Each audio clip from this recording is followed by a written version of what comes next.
there's water on the table. Water.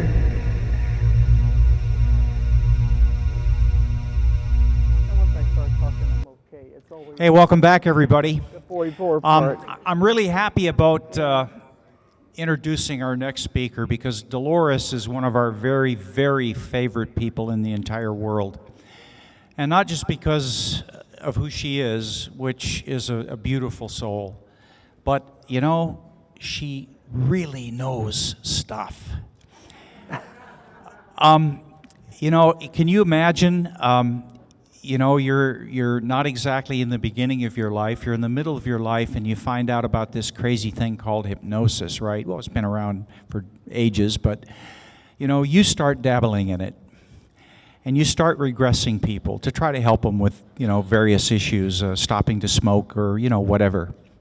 And you're regressing these people, and all of a sudden, you find that you're not talking directly to their consciousness anymore. You're convening with somebody else, okay? And this somebody else has a personality and has a way of speaking and is imparting a body of knowledge that this person you've hypnotized cannot possibly know anything about. And then you're hypnotizing a person maybe across the other part of the state, you know, 300 or 400 miles away, and you're hypnotizing a whole different person. And you have them under and you're trying to get them to stop smoking, and all of a sudden, this same entity, this same intelligence that spoke through another subject hundreds of miles away starts talking to you again. Hey, I'm back. You start paying attention. She's been doing this now for almost 20 years. And the information has been coming through to her. Her books are legion. They're incredible. The information, the knowledge. Now, Dolores has really kind of gotten her mind around the body of UFO-related information that she's been receiving over all of these years. And she thinks she's going to be able to really connect a lot of dots for all of us and really try to bring the UFO picture into a clear focus. So we're really, really looking forward to this one. Ladies and gentlemen, Dolores Cannon.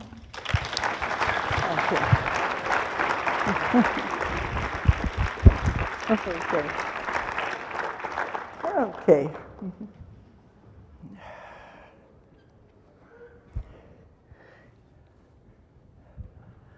Okie dokie, that's not too bad. Usually they have the lights so bright that I can't see anybody. Then you're talking to a wall. I don't like that. The mic is echoing. Is that okay? Can you hear me all right? Because it sounds to me like it's reverberating. Can you turn it down a little bit so we won't have the echoing? Okay, maybe that's better for me anyway. Otherwise, you have the sound bouncing off the walls. Okay, I just came in last night from Hawaii. Oh, darn. So I'm still on, you know, adjusting the time. But we left Arkansas, where I live, a week ago in 20 degrees and snow. So I was really glad to get out of there and get to Hawaii. And I knew we had to hook it onto this trip and just keep going. But I'm traveling now all over the world, all the time. And when I am home, it's mostly just the holidays. So I just got over my little time at home, and now I'm on the road again. Last year, we did a complete round-the-world trip. First time to do that. First time in South Africa, and we just kept going one country after the other. We were gone for 2 or 3 weeks. And then I came home for 2 weeks and had to go back to England and to Russia. Only home another week and off again to Australia, New Zealand. So that's the way it's been, just one trip after the other all over the world. And because the information is spreading and my work has taken on a different turn to it, I'm mostly teaching now my technique everywhere I go. And especially in Russia, I was in Russia 4 times this last year. The doctors in Russia really want to learn what I've found. So this is important for you to understand what I do. A lot of these people, I think, do know my books, because I've been into hypnosis for 40 years, 30 years doing the past life regression. But then I found that was only the tip of the iceberg, and it took a totally different turn after that. And now I'm doing therapy you won't even believe, in addition to finding all the knowledge that I've accumulated. But the main thing I'm teaching now is we have found how to have instantaneous healing. And that's what I'm teaching. This is something that happened in my work, the tip of the iceberg with the past life regressions. Then I found a way to contact the source of all knowledge. And that's what I'll be talking about, because that's where my information comes from. The source of all knowledge. Why not work with something that big? And that's the one that has been doing the healing as I work with the clients. I don't do anything. I'm just a facilitator to allow it to happen and come through the clients I work with. But I've also been working in the UFO field for 25 years, and I've written 4 books on that. But you have to understand, I don't channel, I'm not a psychic, I'm a hypnotherapist. I call myself the reporter, the investigator, the researcher of lost knowledge, because that's the way it began to be, to turn into finding things that nobody knew. To me, that is so exciting to be able to do that. So we got into the UFO field also. It's just like there wasn't anything that I wasn't getting involved with. But I was doing the past life regressions is when I discovered this power that I'm going to talk about. Those of you who have read my books, I call it the subconscious. But it is not the subconscious the way it is defined by the psychiatrists. That's a childish part of the mind. That's the part that hypnotists use when they want to stop smoking, lose weight, do the habits. That's not the part of the mind that I work with. I didn't know what to call it, because it began coming through all the people I was working with. Then I found a way to call it in, and that's why I'm teaching that. I call it the subconscious. You may want to call it the oversoul, the higher self, the higher consciousness. But it is so big and so huge, it has the answers to everything. And it has tremendous power. And this is what I've contacted during the session when we're doing the therapy. And I've done thousands and thousands of people. And so if I'm getting the same information and the same contact through all of these people, you know that I had to discover something. To me, it's very valuable, because especially when it comes to the healing. And I'm teaching my courses now. One place is the college in Santa Fe. They're giving 1.5 college credits now for my class that I give there. And I'm doing it all over the world. The doctors everywhere are interested in it, because we have found a way, well, to bypass the medical profession anyway, which is what I like. But I have spent hours just talking about the cases and the things we have done there. But we're not going to do that today. Today we're going to focus on new information that I've gotten. To me, is the missing pieces of the UFO puzzle. Now, over all these years, I have been getting bits and pieces of information that I put in my books. I've written 15 books about all the adventures I've had doing hypnosis and using these methods. So a lot of it dealt with the history that I discovered and wrote about that. But then I began to get into something much different, especially when I call it the subconscious. They say, we don't care what you call us, we'll work with you. But when I found out when I got into that, information was coming through the clients I was working with. I don't interrupt the session. I'm there for the therapy and the counseling with the person. But when something is needed, a new theory that I have to know about or new information, they just interrupt the session and tell me, Dolores, this is what you need to know for your next book. Now, so he did give me more and more information. I've learned to trust them totally. They're so full of love. I call them they. I don't know what else to call them. They say they are a group, but it is so high that it has all knowledge. So when I began working with the UFO field, I thought I was getting everything there. But now I'm even getting more. And as I look back on my books, I can see bits and pieces that I wrote about over the years, and then it was isolated. Well, now in the last couple of years, it's begun to fall together and finally make sense. I can see a pattern that I finally see the reason for it all happening. And it's not going to be what you think it is. I'm just trying to try not to go too much over your heads. I don't know how you are in metaphysics. I don't know how much information you can take before I completely blow your minds, I guess you would say. They started out with me with just the little baby steps and little spoon feeding. And I said, if they hadn't have done that, I would never have understood it. I would have thrown it all away and say, no, I don't understand. It doesn't make sense. They have to spoon feed you a little piece of information at a time, let you digest that, then you get a little more, and it gets a little more complicated as you go along. But now it's really getting into some very deep stuff. That's why I'm writing the Convoluted Universe series. And each one of those books has gotten more and more complicated. And every time I think I have everything you could possibly want to know, they'll say, oh no, there's more, there's more.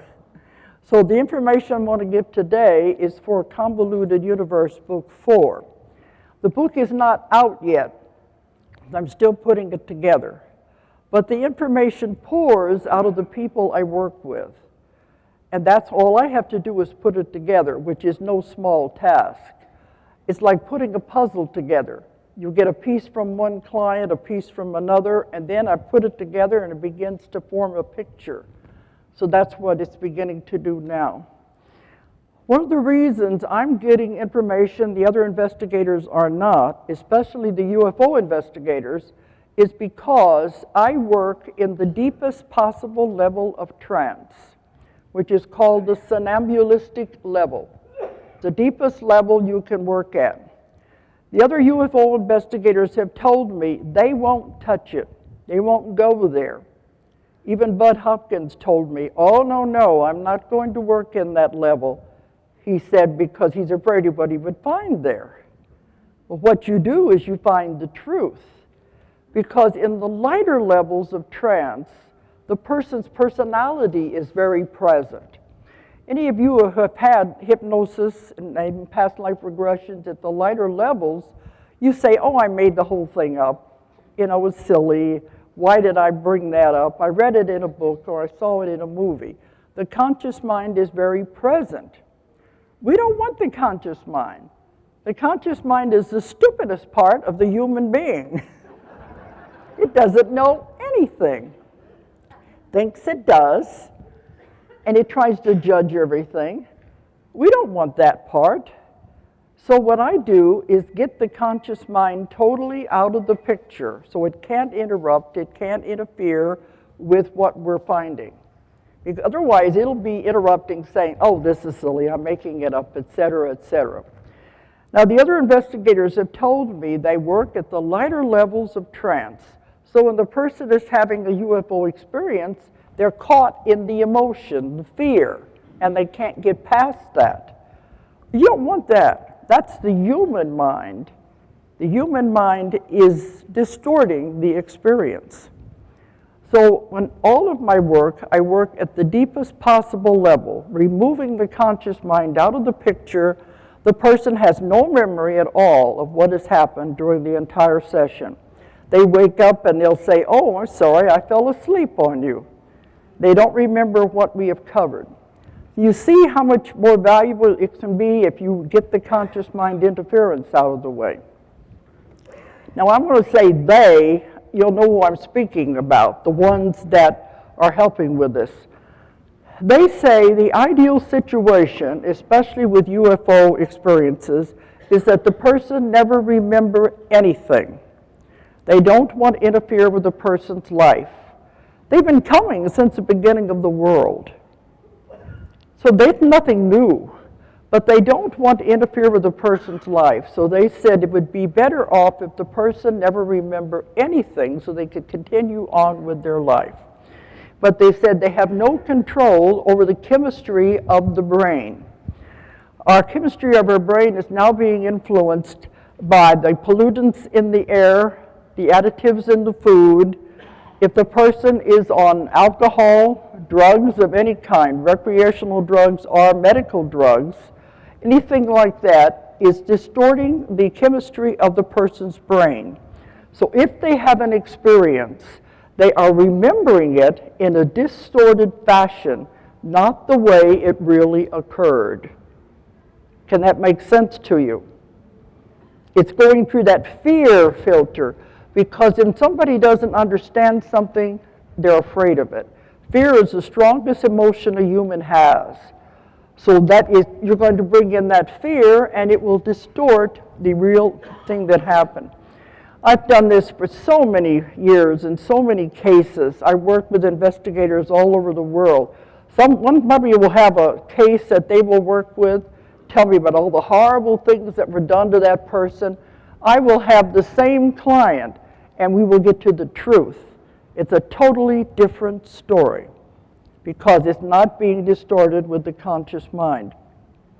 Afterwards, a person will say, if that's what happened, I can handle it, because they find out it was not at all what they thought it was. But to me, that's therapy, when you can help the person to find out the truth and move on from there. So over the years, I've been getting these stories, and they're totally different than the other investigators are getting. Because to me, the ETs are a wonderful, positive group, because I've found out why they're coming, I know what they're doing, and it is all for the benefit of mankind. Why bring in this fear part when it's not necessary at all? So I want you to understand that, because we're going to have to go back and explain this so you can understand the information I'm getting now. Okay, first of all, well, nobody has ever had a UFO experience unless they've agreed to it anyway. I know they don't believe that, but that is the truth.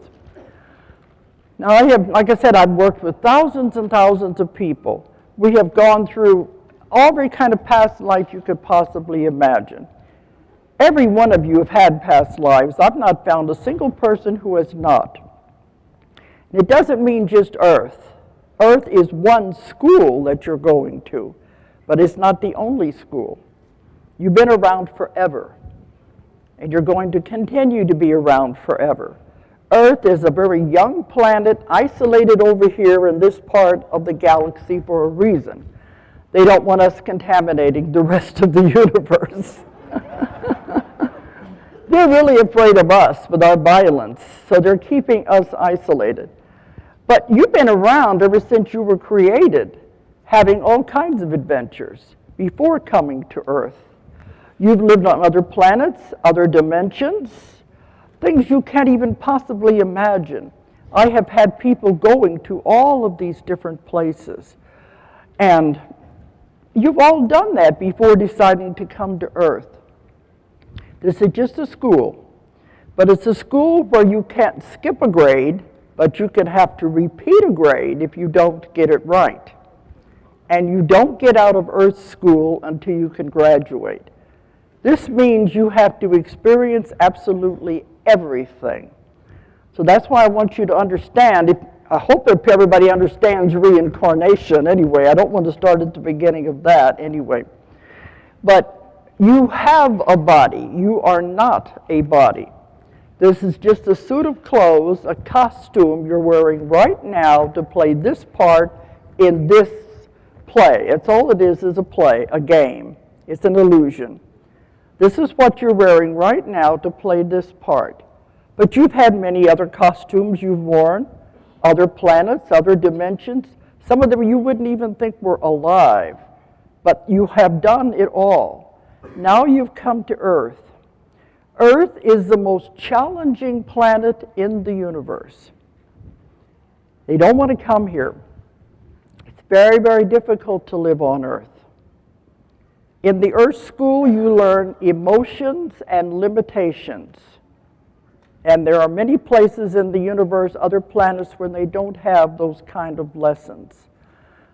But it's a difficult planet to live on because of that. They said they admire you when you say you want to come to Earth, because it takes a lot of bravery to come here. This is the lowest, densest planet there is. The energy is very, very low, very, very dense. So can you imagine they don't want to come here to live? But you learn a great deal by being here. But you all chose to come. Now, when I take people into the past lives, whenever you leave the life, you go to the spirit side. And I've written books on this. What is it like to die? Where you go on the other side? All the places you go to. You always go through what is called a life review. You look over the life you have just left, and you see all the things you've done, all the things you've said, every experience you've ever had. But you also see them through the eyes of everybody you've been involved with. And when you start looking at it, it's like, oh my gosh, I didn't know I hurt them that bad. I didn't know what I said affected them in that way. You're seeing it from a totally different direction. And there is no God sitting up there on a throne who is going to punish you and judge you. You look at your life and you judge yourself. There's no harsher judge than you yourself. And you're the one who makes the arrangements with the other souls you have harmed and created karma with. Let's go back and do it again, because you never get out of it until you've worked it out. These are important points because I'm going to bring them up as we go along. I hope you understand karma anyway. But you have created this with other people. And you have a discussion with these souls before you're going to come back. You'll say, we didn't do a very good job of it, did we? Let's go back and do it again. This time you be the husband, I'll be the wife. Or you be the mother, I'll be the child. You can reverse roles around any way you want, because it is just a play. We're just here experiencing this right now.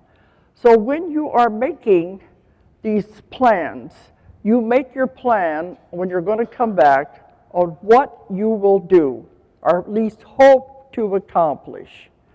It doesn't matter if you don't accomplish everything, at least if you try. You make a plan on what you want to try to accomplish. Now, when you are making those plans, the ETs are also very much involved, because they're all experiencing lives going back and forth also. And they will talk to you and say, you know, while you're on Earth this time, we're going to be involved in this project. Would you like to be part of it? And you say, okay, it sounds interesting. I'll volunteer to be part of this project. Now, over there, everything looks simple, looks easy. They'll say, oh, I can do all of that. But then when you come here, it's not that easy, because you get caught up in the emotions. Everybody comes in with their own little plan, and everything clashes. There's all the emotions you have to live with. And you don't realize that when you say, I'm going to do this and come back. But another trick to the whole thing is, when you come in, you have your plan, you know what you want to accomplish. All the parts are very clear over there, but when you get here, you don't remember anymore. Because as soon as you come into the body, all memory is erased. So you come in with the blinders on. I have people that I've taken through the birth experience. And they're saying, I got to remember, I got to remember. And then they're being born and they'll say, I don't remember anymore. I asked them one time, wouldn't it be easier if we remembered our plan, if we remembered what we were going to try to accomplish? If we remembered our association with other people, wouldn't that be easier? They said, no, it wouldn't be a test if you knew the answers. So you have to come in and fumble around till you get back to remembering again. That's what's happening right now. Things are changing in the world. We call it the veil is thinning. It's called the awakening. The veil is beginning to lift. We're finally beginning to figure out why we're here and what we're supposed to be doing, because this is a very important time in the world to be here right now. But you all volunteered to be here right now, and that's the important thing. Okay. Now, in order to understand what I'm going to be telling you, you have to go back to the beginning of the world. That's all the way back to explain it. Because when you come to Earth, you live lives after life after life. You have hundreds and hundreds of lives because you have to understand every single situation. You have to be every nationality. You have to be every religion. You have to live on every continent in the world. You see the amount of knowledge you must accumulate? You can't do all of that in one lifetime. This can take hundreds and hundreds of lifetimes to learn all of these things before you can go back and graduate. So you accumulate karma during that time. What goes around comes around. That's a law of the universe. It must be paid back. So if you've been doing this for hundreds and hundreds of lives, a lot of us get stuck. We're just making the same mistake again and again and again instead of moving forward.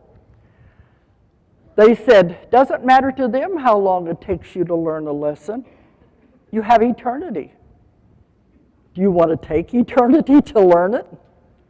Because every time you come back with karma, you are put together with the same people, same circumstances, only now it's even a little harder until you finally learn the lesson. That's what I mean by the awakening. The veils start lifting. We have gotten trapped in karma. We're going round and around in the wheel of karma instead of progressing. This is very important to the story that I'm going to be telling you. Okay. But in the very, very beginning, and I've lectured on this other times at this conference, we were created by the ETs. So they have been involved with us since the very, very beginning. This is why they have so much interest in us, because they have always taken care of us since the very beginning.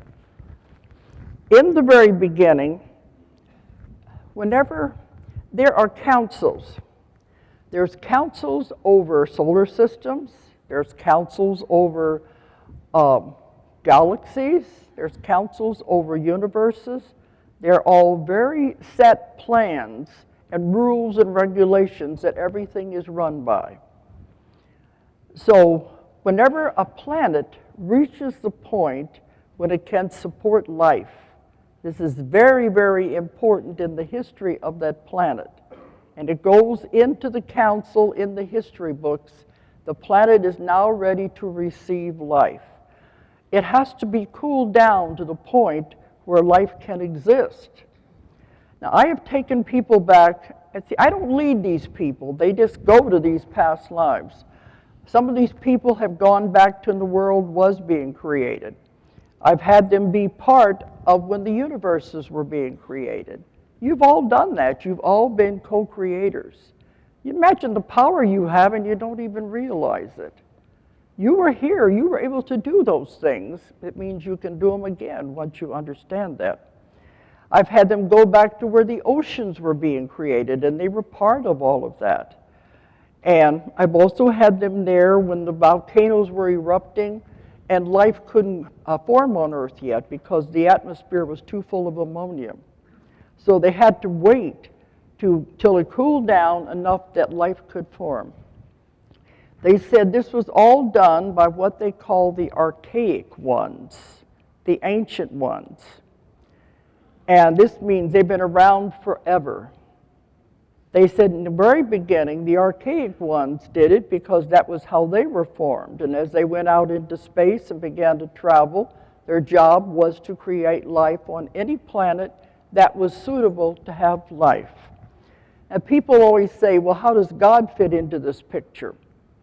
This is a way of putting the evolutionist theory and the creationist theory together, because God is very much involved in the picture.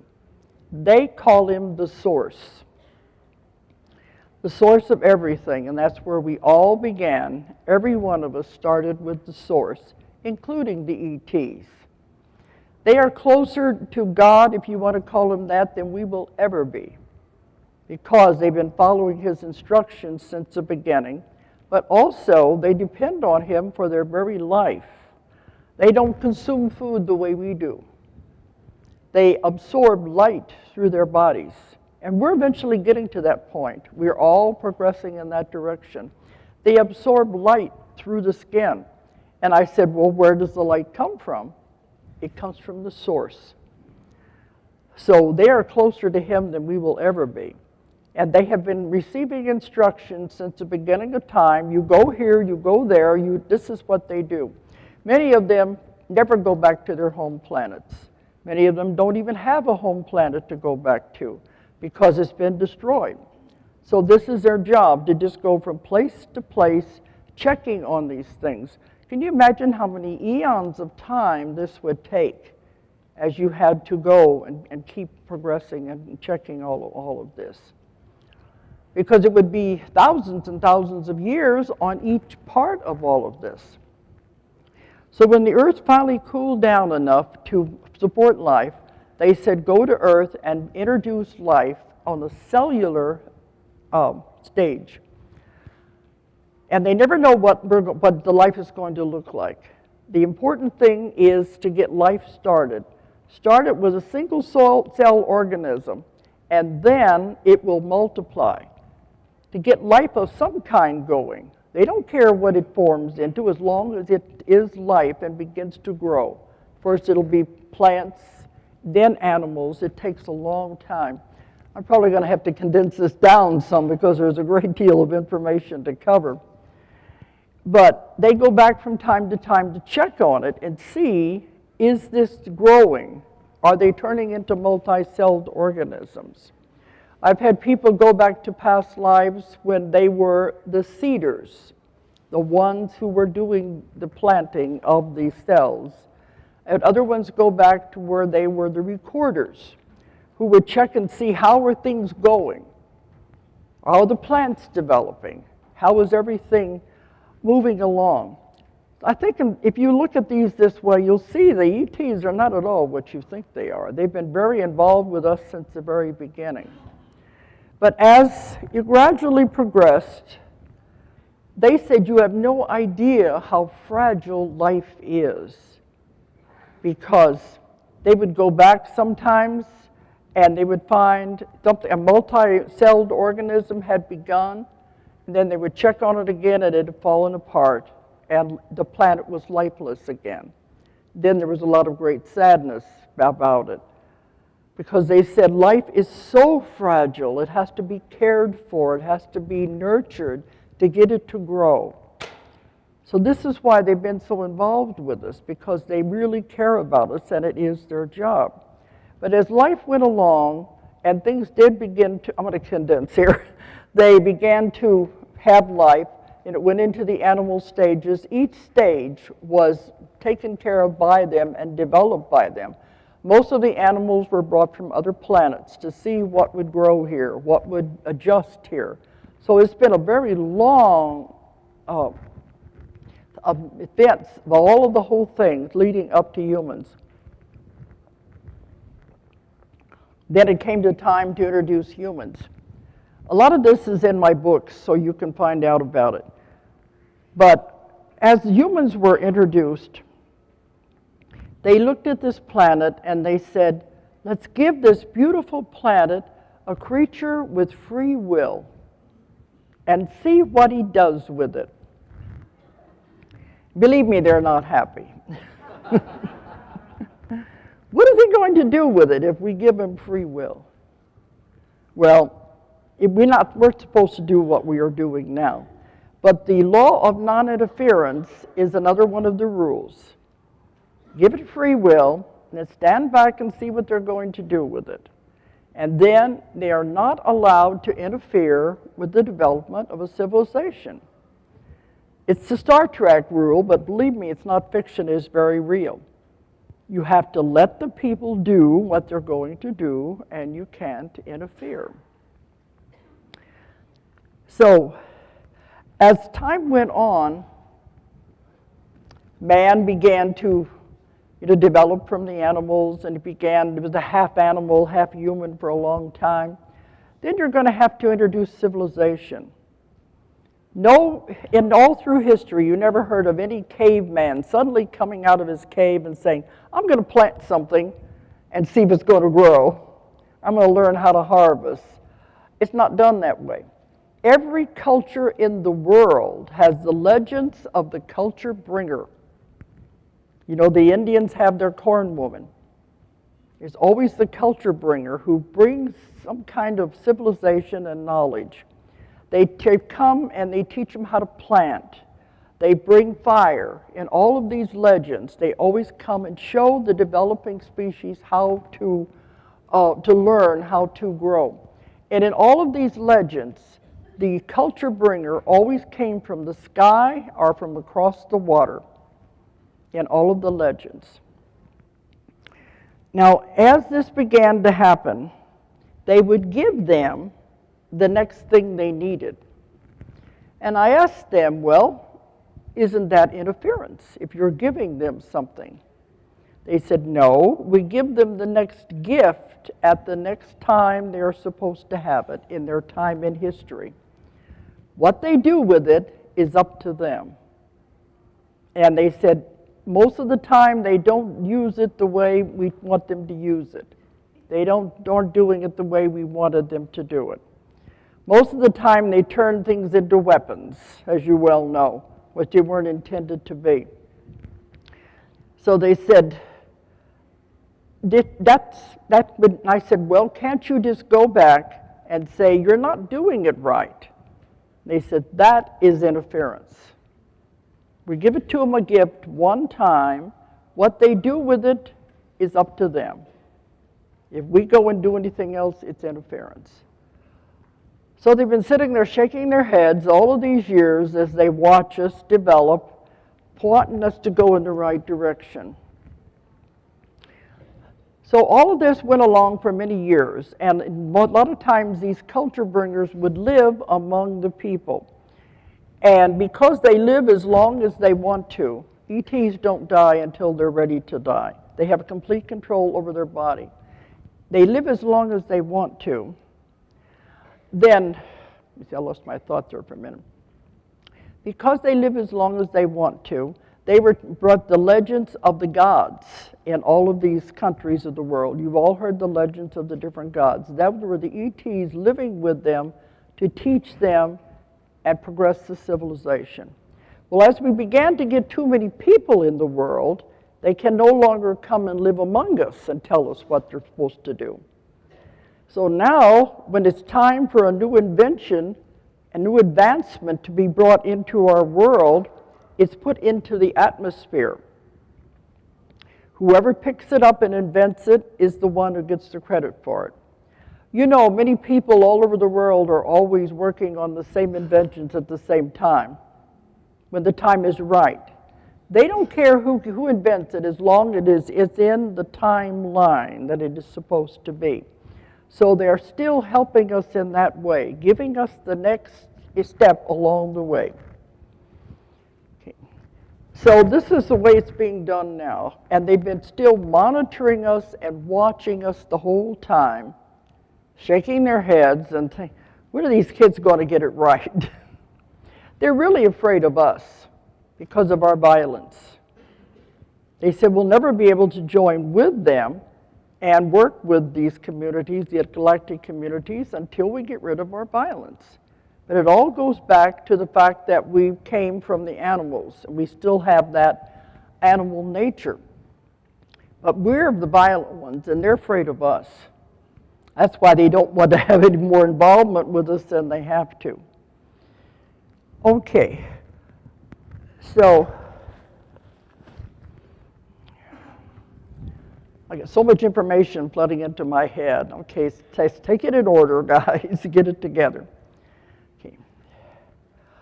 So as they've been watching us and monitoring us all this time, they didn't like all the wars we were being involved with and all the things we were doing. Well, something happened in the end of the 1940s that really got their attention. This was when we developed the atomic bomb, right at the end of World War II. And they've been watching us, but then when they saw that happen, they said, we better get down there and see what these kids are up to. They're playing around with something they're not supposed to be. We were not supposed to have that information yet. We were not supposed to have that knowledge, that invention. It was got in here before its time. Whenever we were supposed to get the knowledge of atomic power, it was supposed to have been used for good. They knew we couldn't handle it. So what do? We develop it as a weapon. It's exactly what they didn't want us to do. Now, the only time they can interfere in the development of Earth would be if we reached the point where we were going to destroy the world. If it got to that point, they would have to step in, because if we destroyed this little planet, you think, what is the importance of this little planet over here? If we were to destroy our world, it would send reverberations throughout the solar system, throughout the galaxies. It would disturb other dimensions. There are other civilizations in other dimensions that we can't see. It would disturb everything and cause chaos. So they said it would not be allowed if we were to get to the point of destroying our world. That's the only time they would have to step in and interfere. So that's the first thing they thought of. Look what they've done. They have developed atomic power when they weren't even supposed to have it yet. They knew the danger of the possibility it could be.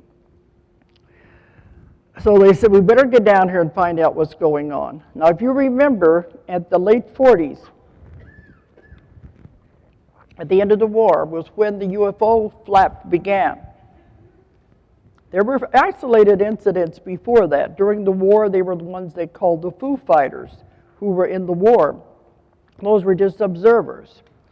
But they didn't really get involved until at that time, at the end of the war, and that's when we began seeing the influx of UFO sightings began at that time. This is why. They came down here to figure out what's going on. Well, they knew, look, even after the war, we were all in the Cold War. It was a very dangerous situation. So it was like, okay, what are we going to do? You couldn't stop it, you couldn't take it away, that's interference. They couldn't just come in and tell you to stop all of this. So what they decided to do, I think, is brilliant. They came up with a very fascinating answer. They said they went back to the councils and they said, we're going to have to do something. See, the problem with Earth, we are all caught on that wheel of karma, going round and round and around, making the same mistakes again and again and again. You can't handle something that powerful. We would destroy the world. So they went back and said, what are we going to do? We can't just step in and stop, because that is interference. Well, the brilliant solution they came up with, they said, okay, we can't influence from the outside, but we can influence from the inside. This is the plan they came up to what they decided to do. Earth was caught on the wheel, too entrenched in karma. What if we bring in souls that have never been on Earth before? Pure souls, souls that are not contaminated, souls that have never been caught up in the wheel of karma. What if we bring them in and let them work from the inside? They said that way it's not interference, especially if you ask for volunteers. You're not making anything happening. Are you following me? I know it's getting a little involved. That's why I wanted to try to do it step by step. You bring in souls that have never been trapped on the wheel of karma, who have never had it, never been here before. Maybe they could make a difference by influencing people in another way. So what they did, the call went out to the universes. Earth is in trouble. We need volunteers. We need people to come and help Earth. So the call went out all over. This sounds strange, but whenever I get hundreds of people telling me the same story when they're in this deep trance and they have no idea what I have received, it's got to be coming from somewhere. I always say the more information I get, the same story that adds validity to it. So now when I'm doing the sessions, used to be they would go back to past lives. And that was where we did the therapy. Now I'm finding the only ones that I get past lives from are those who are still involved in karma and working out their karma. Now I'm having it happen time and time again. Instead of going back into past lives, they go back to the source when they were created by God and they've never left God. Or they are going back to lives when they were ETs, if you want to call them that, on spaceships, on other planets and other dimensions. That's what I'm getting now. And the people are just like you. They have no idea about this other part of themselves. They're just like you, and the memories are all there in their mind. And it comes through when I use this method of deep hypnosis. The same story comes out again and again. Now, when I did the Coast to Coast a few months ago, we were on the air all night long, and I was telling these stories. Afterwards, we had over 3,000 emails in just 2 days. People really identified with what I was saying. Well, one of them said, George Nuri wouldn't let you finish. He said I would get to something, and I think he was a little afraid of what it was going to lead to, and he wouldn't let me complete the story. One of them was, people said he wouldn't let you talk about the source. He wouldn't let you talk about God. And maybe they are a little afraid of what we're going to find, but believe me, it's beautiful. So you want me, I can tell you about God, okay? Because well, I'm not going to just, say anything about the church, but really they are caught in their own thing. They have not really explored what it is all about. But what I have found, I've had many, many people now who go back to the beginning when they were with God. We were all there in the beginning. That's where we all started out, the source. And whenever we left the source, it exploded out. It said, go, my children, and learn everything and bring the information back. That's why there is no good, there is no bad, it's only experiences, lessons. What do you learn from those lessons? Well, they've all described God or the source the same way. First thing you're going to have to get over thinking he is a man. If anything, he would be a woman. Because the woman is the creative force, if he was going to be one or the other. But he is neither. It's an energy. We tend to personify because that's the way our brains work. It is a tremendous energy. And when they describe it as a huge, bright light. Some of them talk about the great central sun. And some of them say, I am in the sun, but it is not like the sun we know.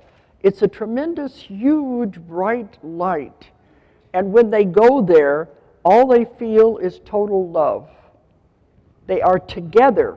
Everyone is together. And you don't know how that feels. They say, I'm back, I'm home. They always say, I'm home. And the feeling is so tremendous, they don't want to leave because they're all together. And when they were sent out, they felt a separateness. And a lot of us are still looking for that. We want to go back. We always want to go home. We don't understand where home is, but we know it's not here. But when they go back to that, it is such a tremendous feeling. They have love washing over them. I've seen the body shake and convulse because they're experiencing the beauty of it. So when they go to that part, I'll say, well, I know I'm talking to a body laying on the bed. And I say, well, if it was so beautiful and they don't want to leave, then why did you leave? They had to if I'm speaking to them now. And they will always say the same thing. I heard the call, and I volunteered to go. And a lot of times they're on the spirit side, I've had them being meetings, and these spirits will be talking to them saying, Earth is in trouble, will you want to go and help? And they've never been anywhere. Imagine what that would be like, that pure, that uncontaminated, and to come here? When they come into the body, it's like, oh my, what was I thinking about? As Earth it's the densest, heaviest planet there is. And when they come into the body, when they're being born, they'll say, I don't want to be here. It's just so heavy and dense. I like it better when I was over there. So this is what God is. It is a tremendous energy. And it's so full of total love. But some of these people have come, and you're going to find out by the time I get finished with this, many of you are sitting here right now. But this is what happened when I did it on the air. Everybody was identifying with, I'm going to tell you the signs of how to know if you're one or not. But other ones were on spaceships, UFOs, other planets. They also heard the call because they go back to this life when they're just living a normal life as an alien body. And then I said, well, what happened? Why did you come? I heard the call. He said, the call went out. Anybody who wants to help Earth, come. Earth is in trouble. And they all decided to come. But when you come, the memories are taken away. So here they are, stuck in the body. So what I've found is 3 waves, I call them, the 3 waves of volunteers. The ones, now many of you are probably the old school, they're still stuck on the wheel of karma, but I think when you're interested in these kind of things, maybe your mind is opening up, maybe you are part of the other groups, because everything is changing now. The first wave, when I wrote my book, Keepers of the Garden, he was the first one I found, and I didn't know what in the world it was. Now I'm finding it again and again and again, and I call them the first-timers. The first wave, I think, are like in their 50s now. So you can see, I said the age when it all started. My daughter says she thinks I'm being too rigid on these ages because some of them may overlap. But the first wave had the most difficult time of all. They are like in their 40s and 50s. But I've had some contact me that are in their early 60s, and I think I fall into the same category. So you can't be too rigid, but it started right after the atomic bomb when the first call went out. The first wave, most of them their whole life, they've not wanted to be here. They felt like they didn't belong. They said, I don't want to be here. They don't understand the violence. I want to go back. I don't want to be here. I want to go home. I don't know where home is, but it's not here. Many of that first wave have tried to commit suicide because they don't want to be here. They've had a very difficult time. Now the second wave, I think, are going into 40s and the 30s. The second wave is like channels of energy. They say they're antennas. They are just here as a generator to let energy flow through them, and so that they can send it out to other people. All they have to do is walk through a mall, walk through a crowded store, and their energy affects everybody. Of course, they don't know it's doing that, but that's what they're here for, is to spread the energy. You don't have to do anything. They said they just have to be. So they have a lot more peaceful than the first one did. And I asked them one time, why did the second group have a much easier time than the first group did? They said because the first group were the way showers, the pioneers. Somebody had to blaze the trail. The second group followed after that. And we're probably going to get into some more. Oh, the second group too usually don't have children, because they said having children creates karma. They just want to do their job and get out of here. They don't want to get stuck. Just do this assignment, then we're all going back home where we're supposed to go. Now the third wave are the new children. These are the ones that are the hope of the world. They are coming in with everything in place. Everybody's DNA is being changed because we are moving into a whole new world, a whole new earth. The DNA is being changed in our bodies so we can adapt to the frequencies, the changes of the frequencies. The new children the DNA is already there. It's already adapted. They are in place. We have to play catch up. Let me say something before I forget it. Okay, when this energy came into the bodies at the first time, you imagine how that energy would be so, well, alien is a good word, even if it came from the source. It would be so different to enter into a human body, that the energy is so strong and it doesn't match the energy of the human body. So many times when they first tried the experiment of getting their soul into the fetus, the energy was too strong. This meant the mother's energy also was not compatible. So many times it would cause the baby to abort or to have miscarriage because the energies wouldn't match. So when that happened, they would try again if it was supposed to be those parents. And this time they said, well, we'll just send part of the energy in, of the soul, so that the fetus can handle it. And then as the child grows older, we'll give a little more of the energy. So if you can understand this, it's as though the whole soul does not enter at one time. So many people have noticed changes in their life from childhood as it goes along. They said something different was happening because some of the energy was being downloaded little by little until the body could handle it. And I've had clients that tell me after we have that, they say, you know, my mother did have several miscarriages before I was born. That was why they had to adjust with the mother's energy as well as the new incoming soul's energy, because it was too different. So this is important as I go along with this. But these are the three waves. And it has caused problems because they don't understand why they're here. I think one thing is ironic about the second wave. They're supposed to be interacting with people because their energy influences everybody around them. But a lot of them don't want to be here. They don't like people.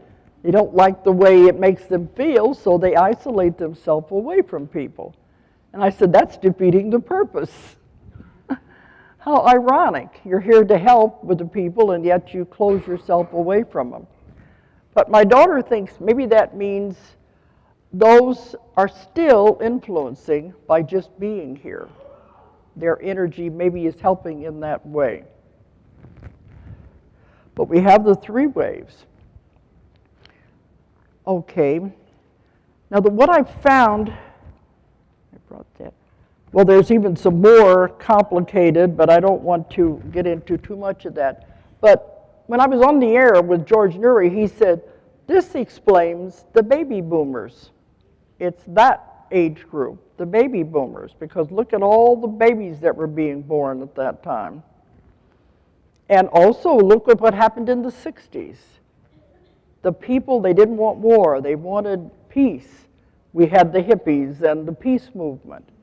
They were all trying to make changes. They just didn't fit in with the violence that was going on in the world. But part of what I want to bring in here is the connection with the UFOs.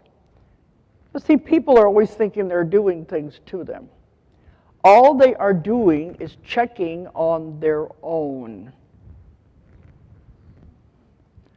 I told you you agreed anyway, but if you're one of them, they know you're here, they're watching you to make sure you're going to be okay. That's part of the reasons for the implants, that they have to be able to locate you. They got to know where you are because you're one of them. A lot of the abductions, they don't like the word abductions. They like visitations better. A lot of that, you're taking you back to check on things and making sure everything is functioning, especially with the energy as you grow older, being more and more of that energy being downloaded into you. They have to go and make adjustments to make sure the energy is going to be accepted by the body in the correct way. So a lot of this, all the machinery and things that people see on the UFOs is as they are adapting the body and working with the body. And if the body is sick in any way, has any problems, they will do the things on the ship to adjust it and bring it back into harmony. And a lot of the implants, this is what they are, like time-released aspirins, time-released contact pills to release things into the body to keep the body healthy. If you start understanding these things, you don't see it in a negative light.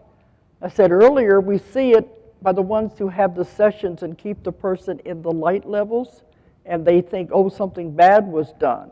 But if you really get into the story of what's really happening, it is not negative at all. The sperms and the ova, they have programs. They're going to populate other planets. This is what they've been doing. They accumulate it, they keep it until they go to another place that needs to have life established, and they're going to do it there. This is where they do with the animals and everything. They said it doesn't matter what kind of a combination, we don't know what's going to work on that planet. He said you could have been surprised at what you could have looked like. It all depends on the chemicals in the primeval soup of our planet, what will grow and what will develop. We developed along the mammal line. Other species develop along the reptilian line. Other ones develop along the insectoid line. I've had some that mixed, they were all mixed together and they were parts and they were all living beings living on other planets. I've had people go back to lifetimes when they were the reptilians and they were told, we're going to go, and they have a harder time with the energy adjusting. Some of the cases that I've written about, they have had things had to be put into the physical body to adapt the energy so it will adjust to the human body because it's such a different type of energy. And during the sessions, they were told this being will never get sick because we don't want any doctors examining them and finding out what has been done to the body. They won't understand it at all. This is why the DNA is being changed. And I said, wouldn't the doctors notice the DNA being different? They said they would if they know what they're looking for. But a lot of them don't know what they're looking for. And so they don't see it. But the DNA is being changed because we are moving into this new earth that I've talked about before. In order to go into the new earth, our frequency and vibration has to be raised and changed and adapted. Otherwise, we can't go, we can't shift. And that's what's happening to all of you right now as we move into the new earth. He said before, down through time, a civilization would reach the peak of development. I mean, they could do anything. Atlantis was only one of them. There were many others before that. You would get to the point where you could do absolutely anything with your mind. This is how they built the pyramids. They were able to raise the stones with their mind. They were able to make stones malleable to where they could form them in any way they wanted. They did away with disease. They could live as long as they wanted. The civilizations reached the peak of what you could do with your mind. And every time, it was always the man, I'm sorry to say.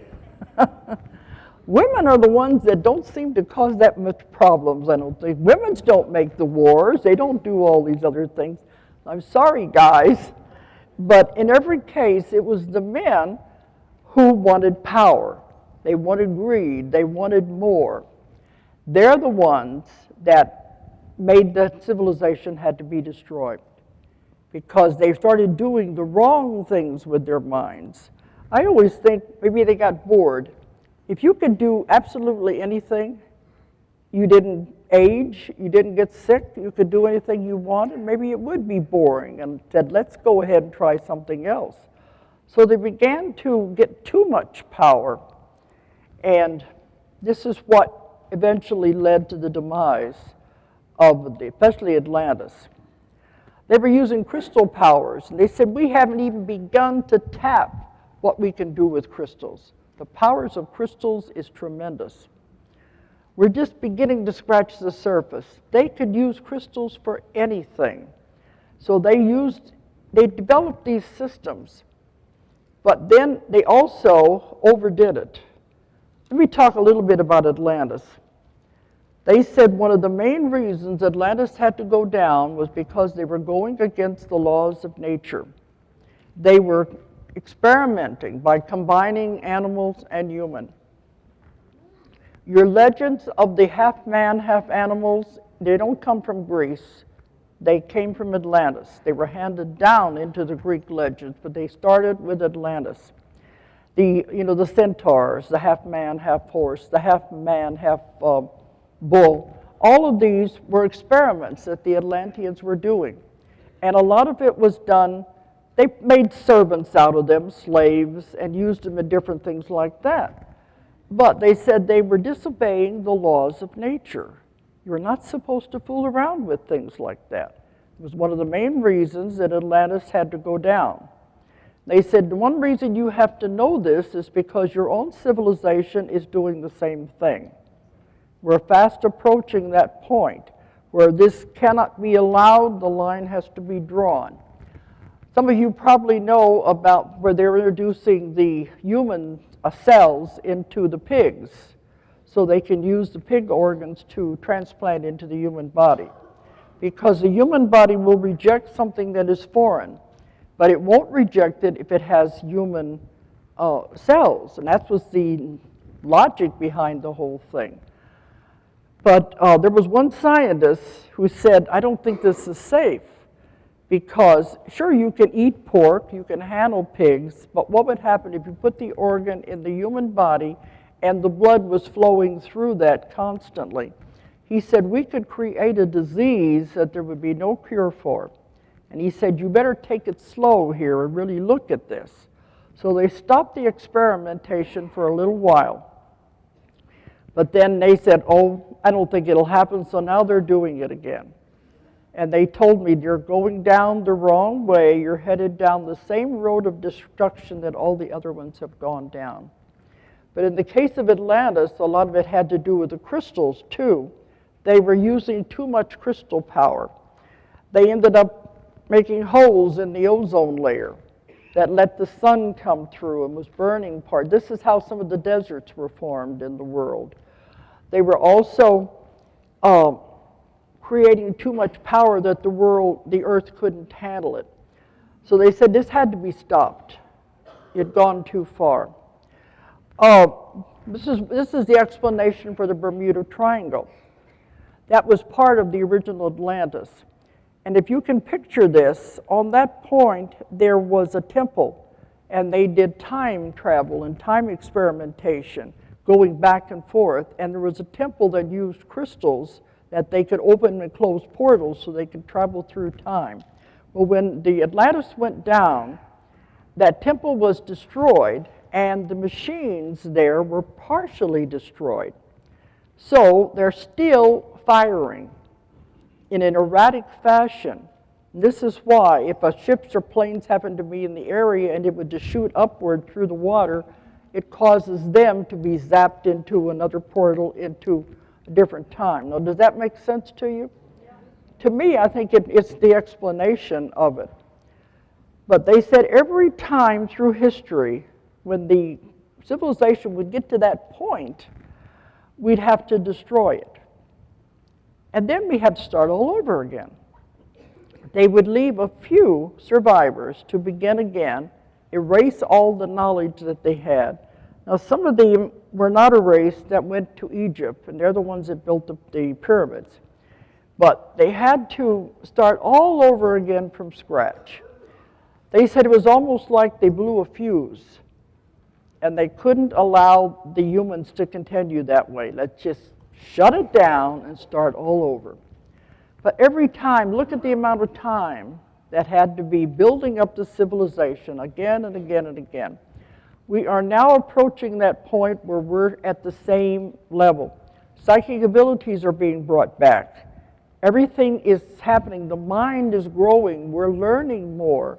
We are reaching the point where we could be at the heights that these other civilizations were. They don't want to have to destroy it and start all over again. But if we were foolish enough to get to that point, they would have to do it, to shut us down and begin all over again. And they said there's no more time left. The earth is a living being. It is evolving. It is moving and changing. It is time for the earth itself to evolve and move into another dimension, into its next part. They said the earth doesn't care if the human race goes with it or not. We're like fleas on a dog anyway. They don't like it because of the irritation we cause to this beautiful planet. It's going to evolve, whether we go or not. It'd be good if we could go with it, because it's going into the next dimension, which is going to be extremely beautiful. It's going to be wonderful. But we can only go if our frequency and vibration matches the earth as it moves. So that's what's happening now. Now these beings, like I said, they are already here, and many of you are probably, some of them, you probably can identify with some of the things I said. You're all moving into this other dimension. Everyone will not go. Some won't be able to go. You can only go if your frequency matches the one you're going into. If you're caught up in the frequency of the earth, which is very dense and heavy, you're caught up into the negativity, you're not going to be able to move. You're not going to be able to go when the earth moves. Because they said you must stay with what you have created. I think you all know people who are into the negativity. They're not into these things. Not that it makes us any better or worse, but their vibration is not the same.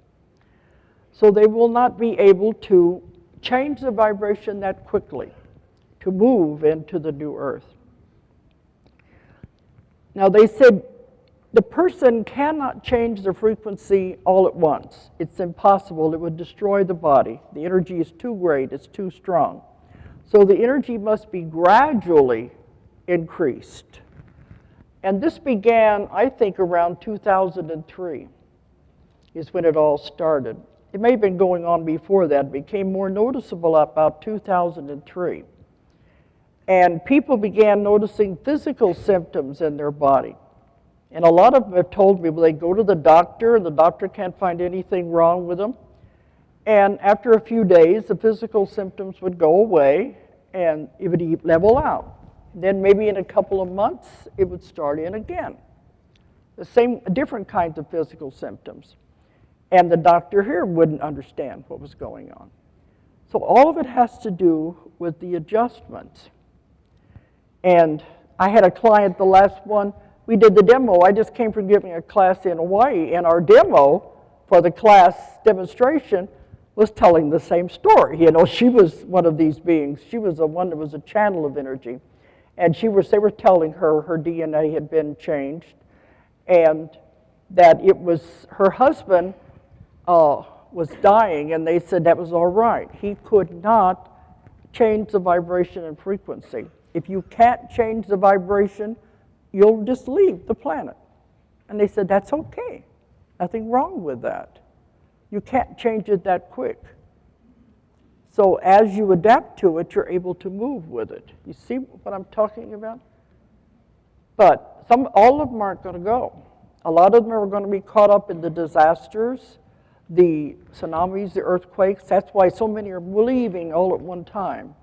They want to get out of here and watch from the other side. They want to observe. They said this is the greatest show on earth. ETs are loving it. Everybody's watching to see, are we going to be able to pull it off? Are we going to be able to do it?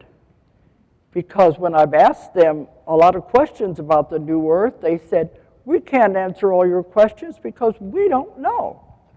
Nobody knows. This is the first time this has ever happened in the history of the universe, that an entire planet will shift into another dimension, taking everything with it. You see why they had to do this, because they said we had to make some changes here. And that's why they brought in the pure souls, the new blood, those that don't have any karma. The ones that came in on these first waves had like a sheath, I guess, or a coating put over them, their souls, so they will not accumulate karma, because they don't want to be stuck here. This is part of their problems on how we're going to handle all of this. It's very difficult for all of them. But I've talked before about the new earth and where we're going with that. Let me mention 2012. 2012 is not the end of the world. I don't care what that movie said or what other people are saying. It's the end of civilization as you know it.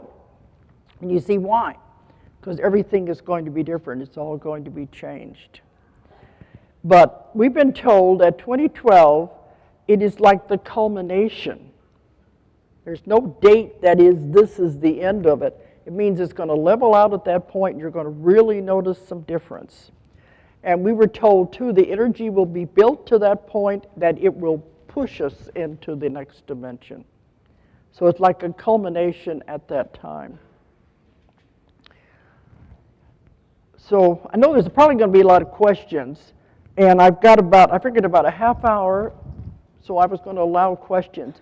Because I know there's probably a lot more things I can talk about with this. But it's going to be wonderful. It's going to be beautiful. You know, in the Bible, in Revelation, it talks about how the new heaven and the new earth, and how one is left and one is taken. That's what it was referring to. Only John on the Isle of Pathos, when he had the vision, didn't realize it was going to be thousands of years before it would actually happen. But he was talking about the new earth. If anybody has questions, let's go ahead and come up here, line up here.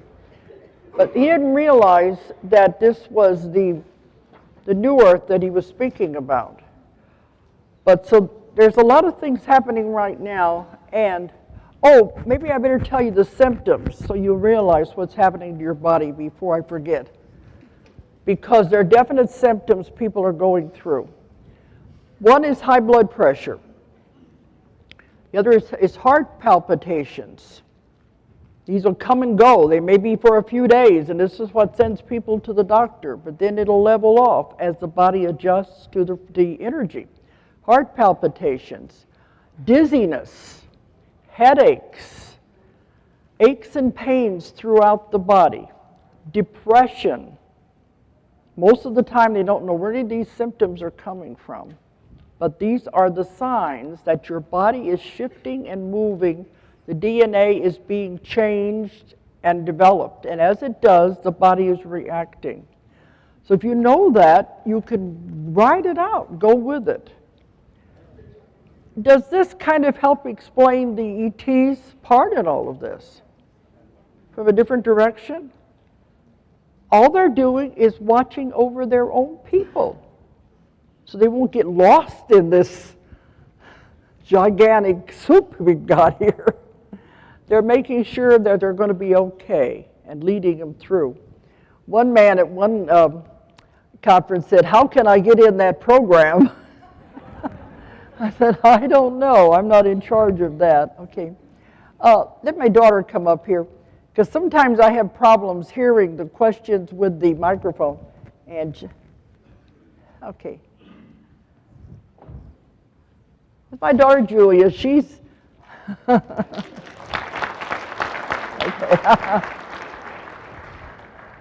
Some of these we've had her sitting on the stage too, because she's always got good comments, and she's understanding it a lot too. But we don't understand it all because it's never happened before.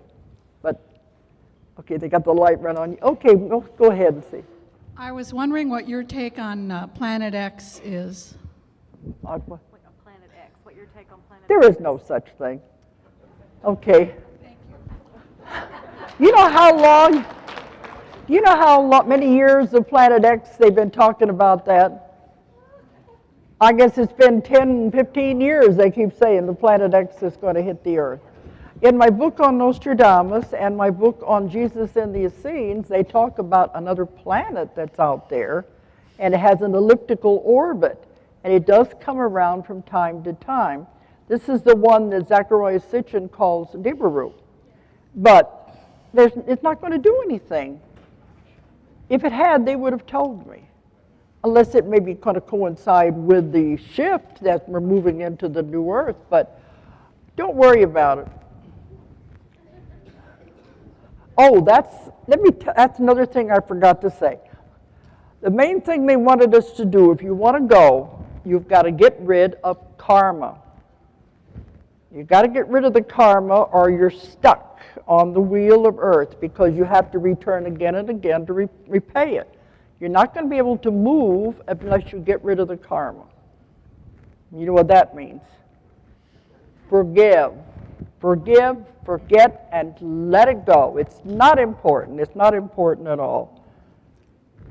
You want to move on. You don't want to have to come back and do it again with the same people, same situation.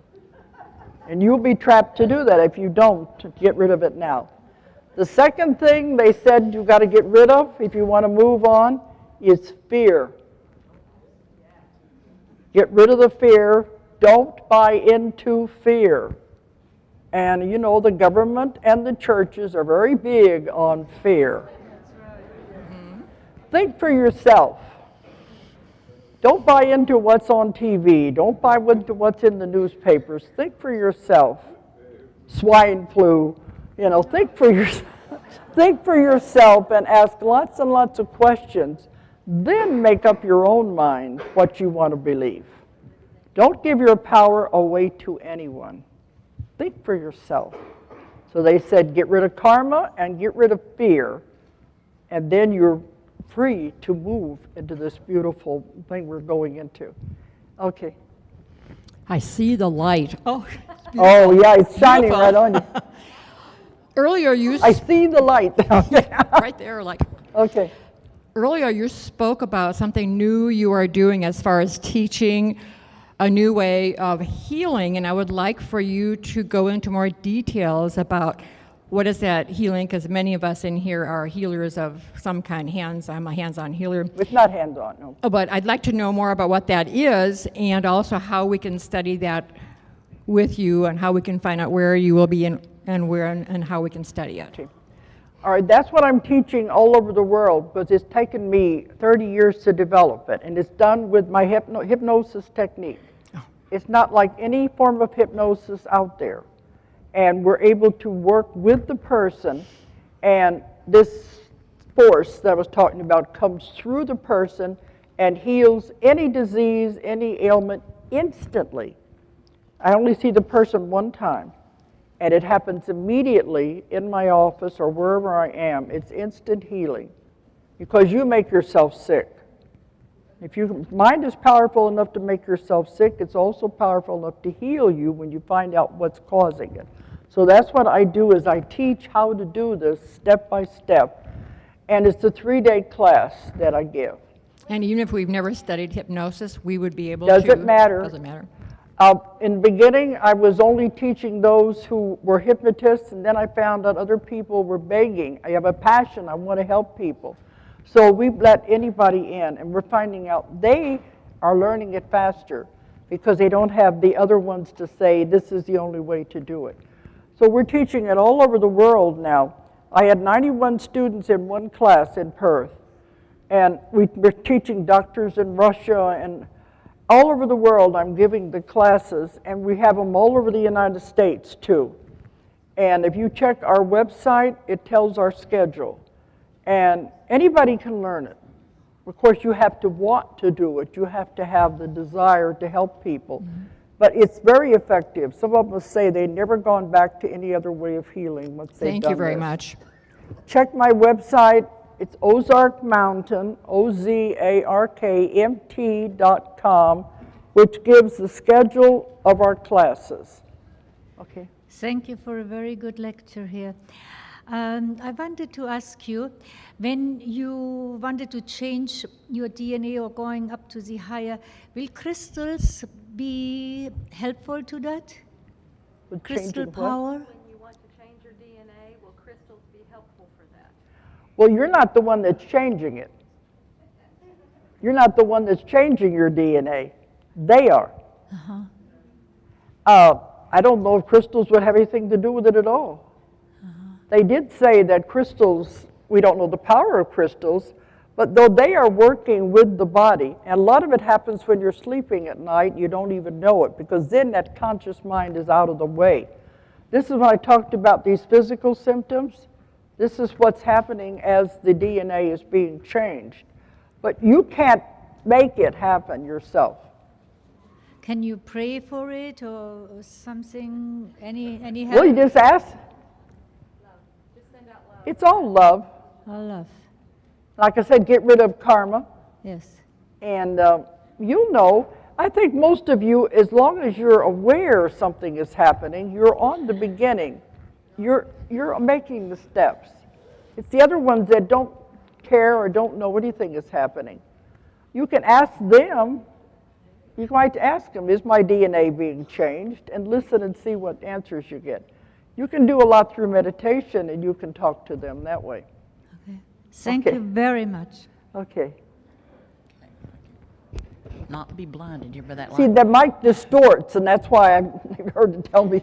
I have actually a two-part question, and it deals with the shift that's coming up. The first part of it is part of the symptoms that we're receiving, would you say would be like a low buzz, or in some cases a high-pitched Yes. buzz in one of our ears? Yeah, I have Because clients. I've been experiencing a lot of that. I have a lately. lot of clients, that's one of their main complaints, is ringing in the ears and Yeah. sounds in the ears. They said that is frequency adjustment. Right. They are adjusting the frequency, and that's what makes the sounds in the ear. And Okay. they said the adjustment is so that you can, you'll adapt and receive information. Oh, also, anybody who has had sightings of UFOs doesn't mean you've been taken on board. They said whenever you see a UFO, all they are doing, they said, we have to stop your world for a fraction of a second. We have to catch you off guard.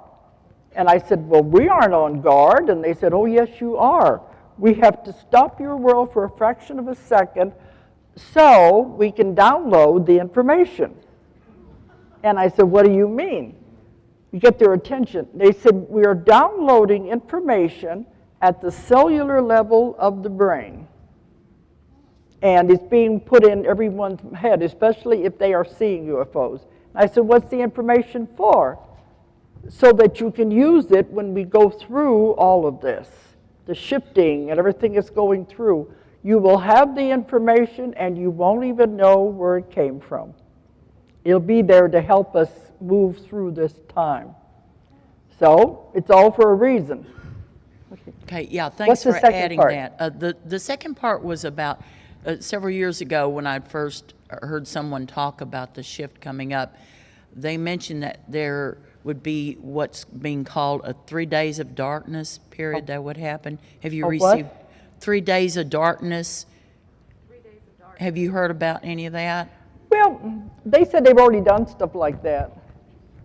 There were times in the past, I think it was in the 70s or something, they had to make an adjustment to the sun. And so they just shut everybody down in the whole world. So You didn't know anything about it. While they made adjustments to the sun, you woke up the next morning, continued on your life, not even realizing you had lost so many days. Oh, so we won't be experiencing Yeah. that in 2012. So a lot of it, you won't even be okay. aware of it if it happens. Okay. Well, from when I first heard about it, it sounded like it was something. I guess we like go through like an almost unconscious period for those 3 days while we're. Well, you were. So you were unconscious because you weren't aware that something was being done to the world. They said this has happened a lot of times. It's easier just to pull a switch and shut everybody off and then turn them back on when we're finished. Okay, well, that answers that then. Thank you. So you might not have to worry about it if you're not aware of it. Yeah.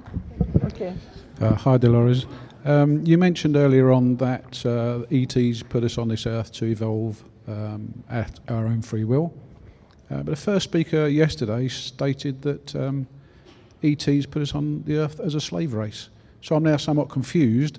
So why is our first speaker wrong and you're right? I didn't get any of that. Go ahead. Okay. See, accents have on me too, yeah. That the ETs put us on the earth to evolve. The Yeah. first speaker yesterday said that the ETs put us on the earth to be a slave race. No. No, you know where that came from? You know where that idea came from? Whose idea? Zachariah Sitchin. Which one? Yours or the first About speaker? the slave race. Yeah, but yeah, okay, that's That where it came happened from. after Earth, after the life was formed, after the human being was formed and was evolving, another race came in. And this is the one that's mentioned in the Bible, in the Old Testament. They're the ones who were mining gold and wanted the race to be slaves. But they didn't create the race. They took advantage of it and turned them into slaves. The race was already developed long before that. So he's wrong. And He's when wrong the other then. ones came in and found out, They're both right. yeah, Well, they're both wrong. there was not the beginning. There was a slave race, but that was not why they were put here.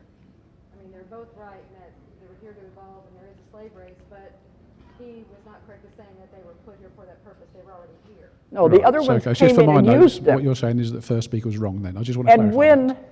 Yeah. Okay. when the original ones found out what was going on, they made the other group of ETs leave because they were going against the rules of the council. They had to leave at that time, and then they left the earth, the race alone so it could evolve again. They were watching everything, but they said there are definite rules and regulations. They cannot interfere with the earth, but sometimes some will sneak in. When they find that out, and they make them leave, and they're really reprimanded for what they have done. So you got to think and look Okay. at it two separate things. Okay, well, thanks very much. Okay. So I mean, look at things from a different direction. Okay. According to your information, abductees that have had implants are first-time Earth incarnators. Is that correct? Or most of them, majority of them, or The implants. yeah, the abductees, The abductees with implants, they are first most time. of them first-timers. Well, there are ways of keeping track of the person because they want to know where you are and they have to watch you. If anything is going to happen, they want to be there to help you, make sure you're going to be safe. So they are locator devices. But there could be some that just agreed to be in the program, too. I said, before you come into the earth, the life, and they'll say, do you want to be a part of this? Nothing definitive like that. No. Okay. Let me tell you an interesting case I just had. This man thought he had had an abduction experience and everything, they come like that and they want to know advice about it. And I always tell them, don't open that can of worms unless you're really ready to accept what you're going to find. You may not find what you like. He was a little boy, and he was sure that something had happened. Him and his friend were out riding bicycles. And I think he lost time in there, and he always was sure something had happened. Well, we went through the story. He was taken, but he was not supposed to be taken. He was in the wrong place at the wrong time. It was supposed to be his friend. And they did with him, they put him in a container so that he wouldn't contaminate them and they wouldn't contaminate him, because it's like they were afraid of what he had. So he was isolated so he wouldn't have anything to do with him. And it was his friend was the one who was supposed to have been taken. And it's like wrong place, wrong time. So then when it came down finished, they put him back where he was supposed to be. He said, oh, I guess I wasn't good enough, huh? So sometimes it's things like that. But see, it shows they're afraid of getting something off of us. So he was separated and isolated. Is time travel experimentation something that will get us Earth humans exterminated? Something that we're not supposed to be meddling in? Or is it just benign? Time travel? Yeah, is it benign, or is it something that's going to get us terminated? Time travel experimentation, is it something that will get us annihilated or get us in, or is it? It's been going on for a long, long time. You mean the government? I mean, on Earth, yeah. Oh, our government's been doing it for a long time. It's not advisable because they don't know what they're doing. Right. And I've had cases where people have been moved out of the way if they were getting too close to something like that, and they were picked up and put back in their motel room, and they said, well, they were in the wrong place. They could have been hurt because the government doesn't know the energy they're working with. But they've been working with it for a long time. It won't lead us to annihilation. It's just going to lead us to There's stuff no warnings they about can't it. handle. Yeah, like the atomic bomb was. No, not that one. Was there any information that who leaked did the atomic bomb the information come naturally, or was it imparted by some alien race, possibly the one? Well, do you know who was the main person involved in the invention of the atomic Oppenheimer bomb? and Einstein. Bohr? Einstein, yeah. And they've said many times he got his information from ETs. ETs, or are these the ones that were living under the pyramids? He didn't know it. He just got it, like we said, the information was coming in. But it wasn't, he even said himself he didn't want it to be turned into a weapon. He was very upset when they did that. In your research, did they ever say if this information came from, for example, the ones that were living underneath the pyramid that Billy Meyer is always talking about, that were removed from the planet, they were trying to control the planet? Have you got any information on those guys? They didn't say who gave it to him. Yeah. But they just said we weren't ready for it yet, and it shouldn't have been given here at It that wasn't. time. You're saying it wasn't natural. It was No, ET. it wasn't time for it yet. Yeah, okay, When it thank was supposed to come, we were supposed to be using it for good, for healing, and for energy, and not for the weapon. Well, great discoveries like that. Does the information ever come up totally naturally, not from an outside source, or is it all from an outside source? Yeah, that's what I said. They spread the information, and they'll say this is now time. With the invention of the computers, the invention of the heart surgeries, all of this, they put the information out there, and it's time. Whoever gets it can use it, but if they don't use it in the right way, they can't come back and say, you're not doing it right. Okay, thank you. Look at things a little differently. I think our minds are still active. We can invent, but they're helping it with it. Who really caused the destruction of Atlantis? Was it the ETs or the Atlanteans? Who was the first? Who caused the destruction of Atlantis, the ETs or the Atlanteans? The Atlanteans. But the ETs had a part in it because, let me see. I've had several people, you might not like this, but I've had a couple, at least 2 or 3, who are back now. And they didn't know this on a conscious level. But when they went under, they said, we are here as one they called the final solution. They said, if Earth doesn't get it right, we're here to annihilate you all again. And I was thinking, oh boy. And they said, we were there at Atlantis. They said, that's our job. So it's not ETs, it's another being altogether. And they were there, and they said, we were there at Atlantis. And I said, well, they said, we're watching you all. And they said, it looks good. It looks like you're on the right path, that you're going in the right direction. But if you don't, then it would mean they'd have to do their job again. And I said, well, I hope it won't come, they'll listen to you. And he said, they didn't before. And the way he said it was so cold. This is in Convoluted 3 that I got that. And I was going to end the book on that note. And she said, no, that's a negative note. So when the person woke up, they just said, wow, you know, and they keep emailing me. Have you heard anybody else who said they were that kind of a power that was here? So we don't know on a conscious level. Okay, but I ended the book differently because I didn't want to end on a negative. okay, but I thought that the higher intelligences, including ETs, cannot interfere with us. We thought the higher intelligence, including ETs, could not interfere with us. That's what I said. Unless we get to the point we're going to destroy the earth. Then they have to. Okay. Mm-hmm.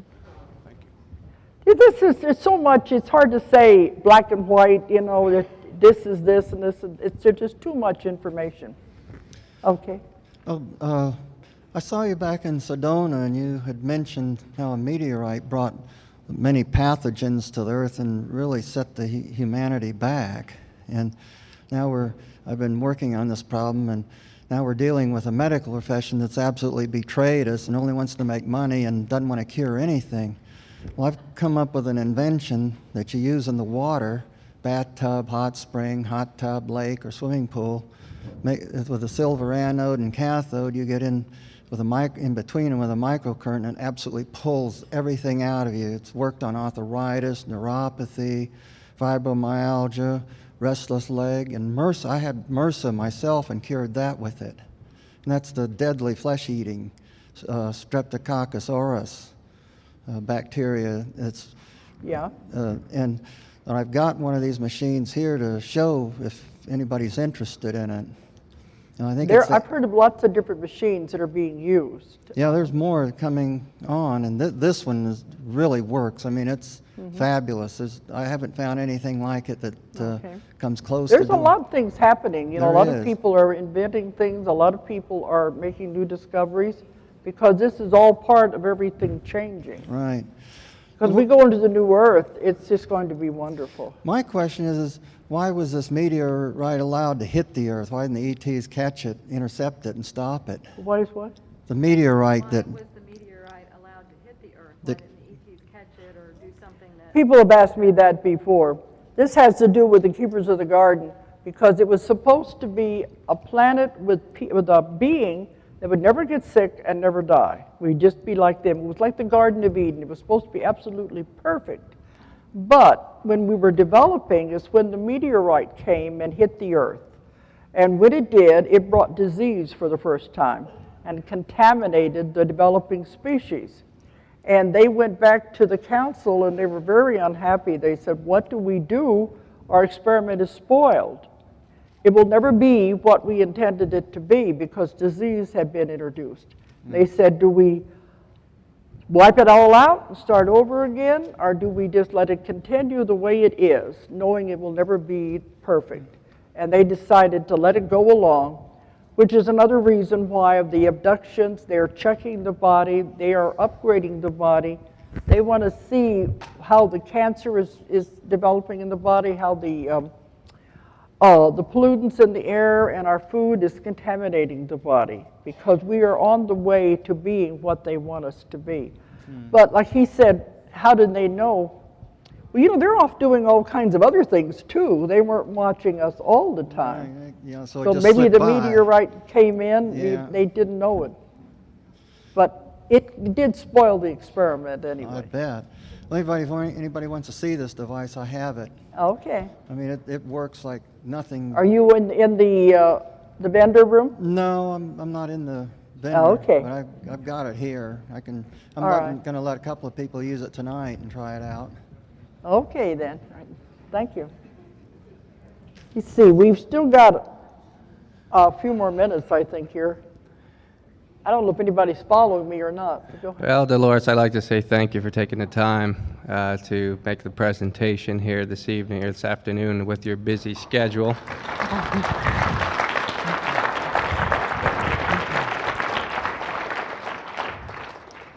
There's so much information in Hawaii. I started at 6:30. We didn't get through to midnight. They wouldn't let me quit talking. Thank you. So I don't want to do that again. I'm real curious of the information you've shared this afternoon. I'm a partner and friends with a channel and author by the name of Jill Mara. And she's written Keys to Soul Evolution, and she says exactly the same in the information she's channeled that you discussed tonight. Now, in that book, they discuss what to expect prior to, during, and after the shift. And what I'm curious about is, have any of your clients gone into the future, since at that point we're losing time and space, and described those events and how we'll be seeing things? And I'm just curious about comparing notes with what they've said. They have, and see, I do a workshop where I take people into the future. But it's probabilities, possibilities. Right. Nothing is set in stone. Everything depends on the decision you make. Because in your own life, you make a decision, your life could be totally different. And mankind as a race makes a decision, it could be totally different. In my books on Nostradamus, he said there are many different paths you could go down. That's but what they say. We do see it as beautiful anyway. Okay. Of course, you have the opposite, but that's the old earth, that they're going to stay with that. But there are too many probabilities and possibilities to say this has to happen. Will you be available to meet outside later? To do what? To discuss some things. It's going to be... What a crowd.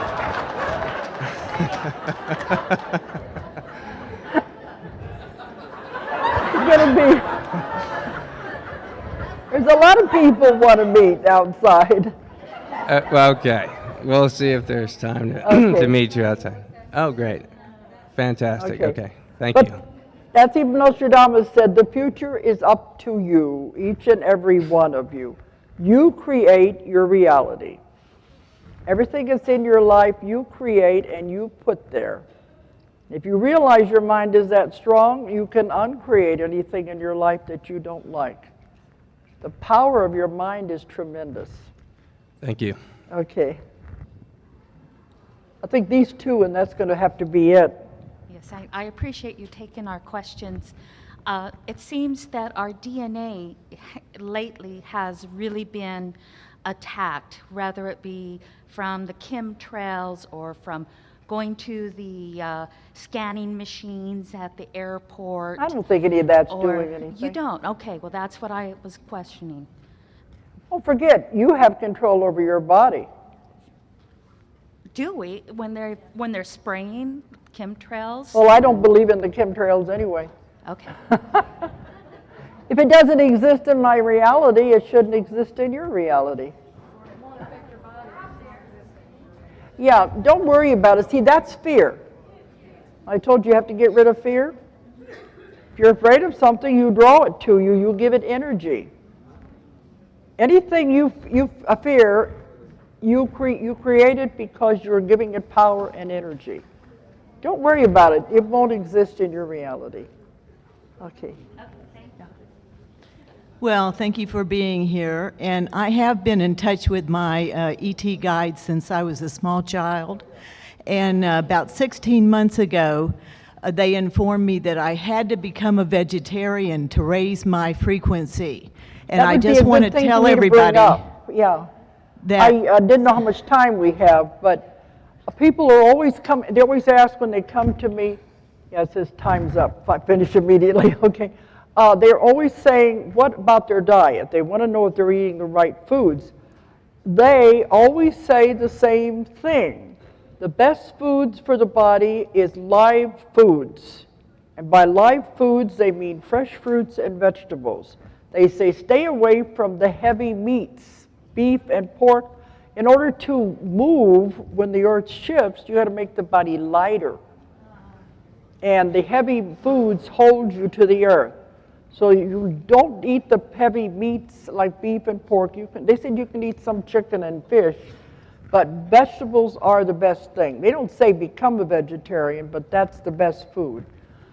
Stay away from a lot of sugar and drink lots and lots of water. The value of water is beyond belief. But you'll learn to trust your body. If you can get organic foods, the better, but do the best you can. But stay away from the heavy meats.